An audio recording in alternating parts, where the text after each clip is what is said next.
Guys, it's Matt. Today we're going to talk about a strategy that I backtested. It's basically a small cap or micro cap strategy about shorting into a large gap. So let's just jump right into it. Let's try. Okay, the general hypothesis is I've got a good example here on my screen. These small companies will basically use their stock to raise money. So, what they do is they put out a press release which makes the value of the stock pop up overnight. And then typically, what happens is the company will sell shares at that inflated price to raise money for whatever research they're doing. A lot of these are therapeutic companies, medical research companies. You just see this over and over again. So it's a pretty simple gap short strategy. You could probably look into SEC filings and start to learn how to read those filings so that you can see what kind of offering they're doing and at what price and yada yada. I honestly never really felt that there was a whole lot of extra edge to that. I'm not going to go over that in this video, but you can do that if you want. And there's plenty of people out there that have gone over that strategy. So this is just a simple, criteria, price and volume based gap short strategy. Okay, so the stock I've got here on my screen is zoomed out over roughly 5 years. It's called QLGN is the ticker name, therapeutic company. You can see that the overall trend of this stock is down, down, down. Obviously, these are adjusted prices. The stock was never $2,000 per share. What happens is these companies the value will decline and then they'll do a reverse split a lot of times, and that will obviously bump up the price of the stock. They do that mostly to stay in compliance above the $1 mark so that they can stay listed. You can see as we if we zoom in here, the general trend is it goes down and then it will have a big pop up day every once in a while. Those are the days we're trying to target for the most part. So what we're looking for is you can see from this day here to the next a big gap up, and then the overall trend is there's a little bit of a spike, but it's going to close lower, right? So the first thing you want to do if you're backtesting this yourself is pick a market cap range that's in this micro to small market cap area and see if when stocks gap up over a certain percentage overnight, what their likelihood of closing red is the next day. Start with that, and you'll see that there's a trend there. And then you just have to figure out, all right, which variables do I tweak? Where do I get in? How do I enter and exit these trades to exploit that edge? This is a great example here, right? You've got it closes down here on one day on September 19th, and then gaps up huge the next day. So from around the $3 area to around $8.50 or $8.30, right? There's a little spike up and then it tanks the rest of the day. So the same thing happens here, gap up, fade. So that's the kind of stuff we're looking for. And like I said, it's really just an easy criteria based strategy. So let's get into the code that I used to backtest this. Okay, so as you can see here, this is the code that I used to backtest this strategy. There were multiple iterations of this code as I worked through it, but the main variables are here in the config area. So what we're looking at really is the bread and butter is right here. So you can see the price goes anywhere. The price of the stock is anywhere from $1 to $10. The market cap minimum is 100,000, and the market cap max for this strategy I have set at $1 billion. So quite a big range there. You can tweak those numbers if you'd like. So the gap minimum percentage is 50%. The gap max is 500%. So we're looking for stocks that gap up at least 50% from the previous close. I tested multiple iterations of these variables, but you have stop percentage. So the basics on this strategy are it's gapping up. If it opens at a gap of more than 50%, it's eligible. Obviously, it has to meet all the other criteria.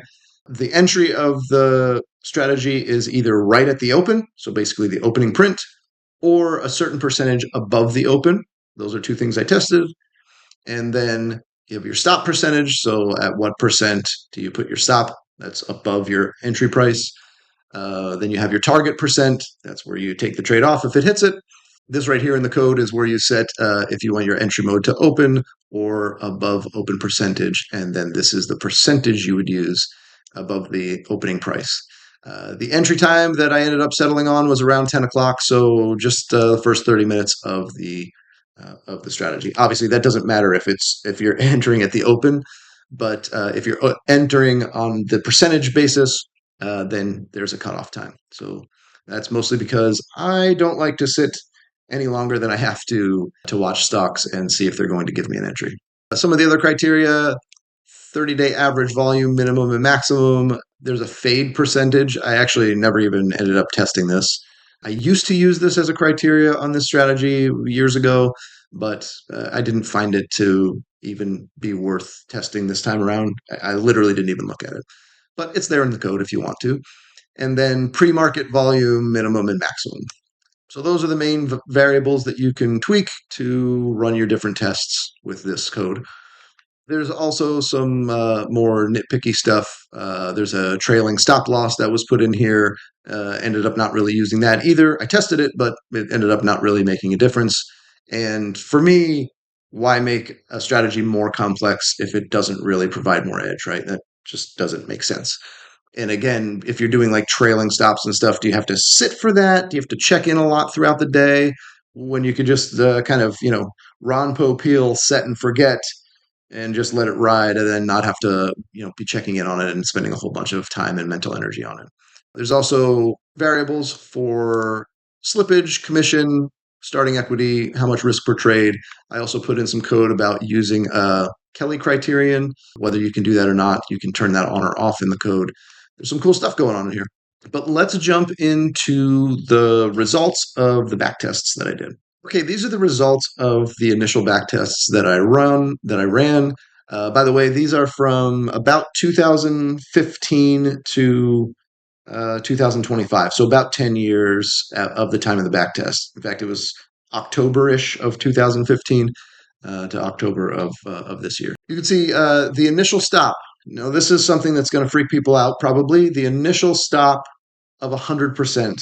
So that means if you get in at $4, your stop is at $8. This strategy is a higher win rate, but low reward to risk strategy. But as you'll see, in certain cases, that actually has edge. Your win rate is high enough that it overcomes the large losses that you take for the relatively smaller winners. So the initial stop being 100%. And then this is where I was doing like, do I move the stop to break even at a certain time? Do I move to stop to break even at a certain target? And then what is the overall target? These are the results from each backtest. I'll go over what these are. There was a compound annual growth rate output that I realized after I'd run these tests was giving me incorrect numbers, so I just deleted them from these. That will be included in some of the other tests we're going to look at that I ran more recently. But you can see win rate, average win rate in R, average loss in R. You can see that the average win is smaller than the average loss. That makes sense when your stop is 100%. You can also see that the average win is small compared to 1R, which 1R is the distance from entry to stop. But that makes sense, right? Because the stop is so large. So then you can see your average win in dollar amount, average loss in dollar amount. That's kind of misleading because, in the beginning, you're starting with a $25,000 account and you're not risking that much. So, but by the end of 10 years, these tests were run on the assumption that you would just never take money out of the account. And so, I mean, it just compounded into the millions, right? Which is probably unrealistic for most of you watching. But that makes the average win and average loss pretty large because at the end you're swinging a big line, as Jesse Livermore would say. You've got expectancy in R, expectancy in dollar amount. You've got your Sharpe and Sortino ratios. Your final equity, again, starting at 25,000, and this one looks like it's almost 2 million. You get your final P&L, and then your total R, number of trades, max drawdown in dollars, max drawdown in R, and max drawdown percentage. I'm not going to run through each one of these. You can just look at the different tests that I did. You can see I tested moving the stop to break even at noon, or move the stop to break even once the stock was at 20% in the money. The target all being 100% here. Down here, the target moves to 50%. And then here's a trailing stop at a certain, where does the trail start? In other words, again, 20% in the money. And then what is the trailing percentage and what is the target? None of these really, again, ended up really providing more edge. We'll get to like the overall edge of the where I settled on what I would want to trade if I was going to trade this. Initial stop being 50%. I tried that. And you can see target of 50 and 100. This is with no break even or anything. This is just enter at the open and then close at either the target or end of day. The expectancy was about 11% on either one. And the target being 50 or 100% doesn't change much.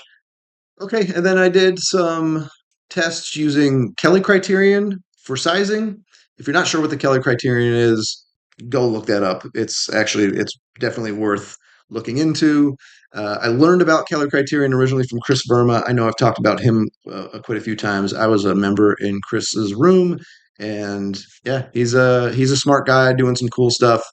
Anyway, you can see I was using Kelly, and then the stop of either 100 or 50%, and then targets of varying either 100 or 50 again. And you can just see the differences here. Again, I'm not going to go through these. I will share this spreadsheet so that you can look through it on your own time.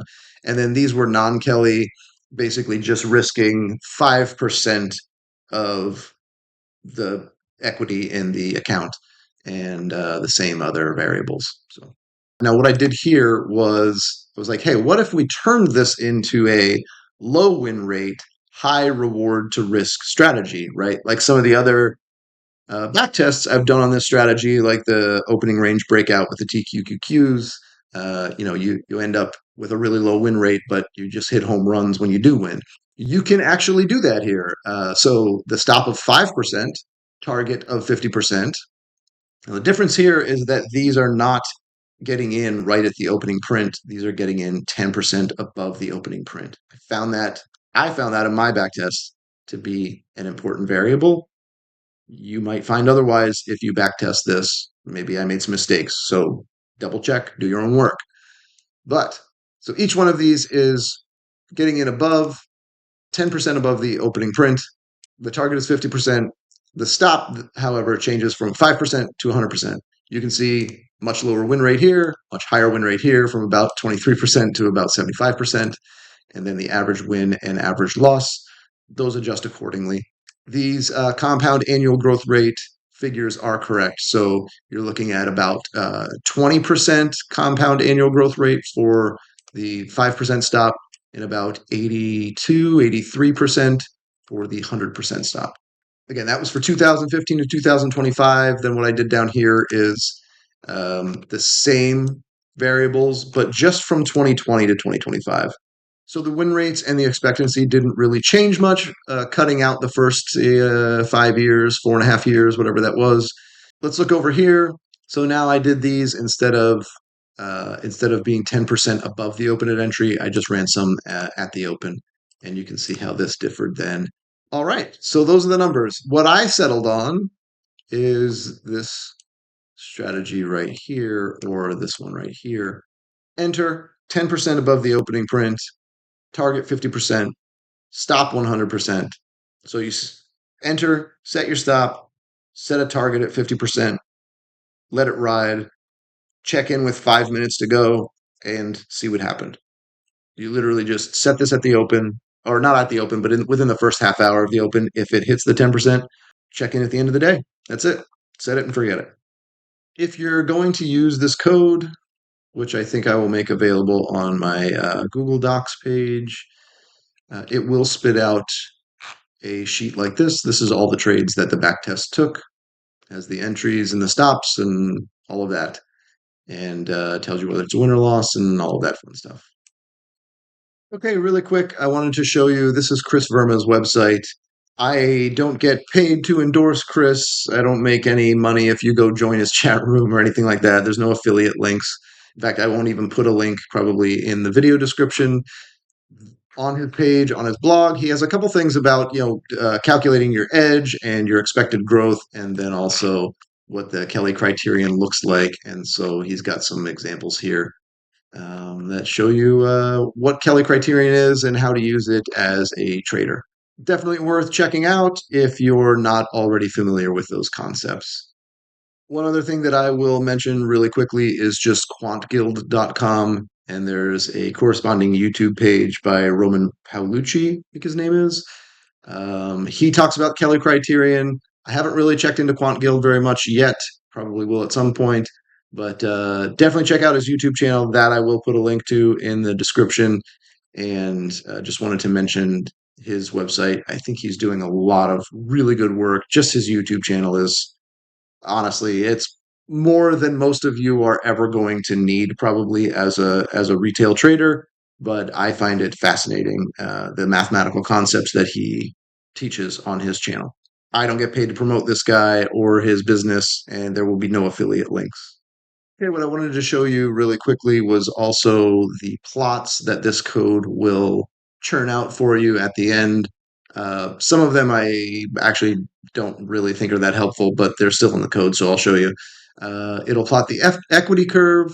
It'll plot the daily P&L. It shows the daily P&L in R. That's a little bit more useful.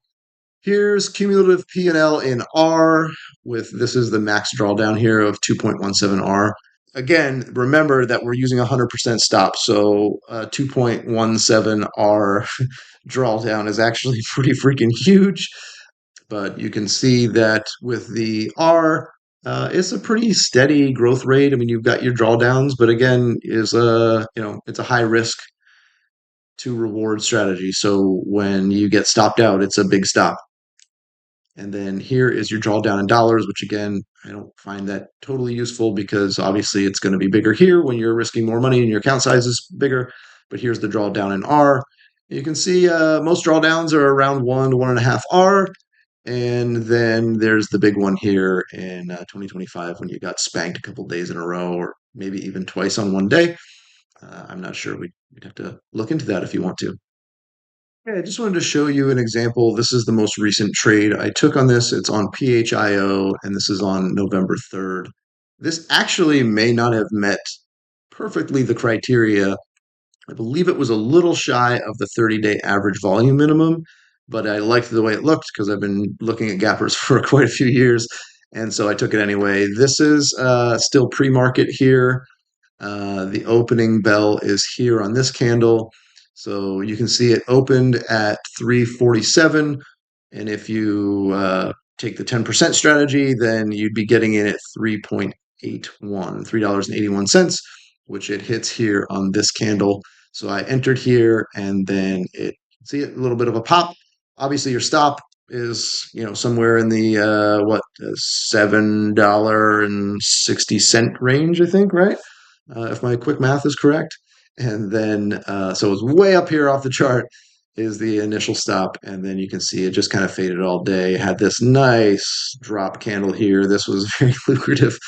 And then just kind of faded until the end of the day. That's just kind of how this strategy looks. Obviously, this is a nice winner. And sometimes you get your dick kicked in and it will just run in your face and hit your 100% stop. Okay, guys, I think that's it for this video. I hope you enjoyed it. I hope it inspires you to go run some of your own back tests on your own ideas. There are some strategies that are specific to the small cap area because the volatility that's there.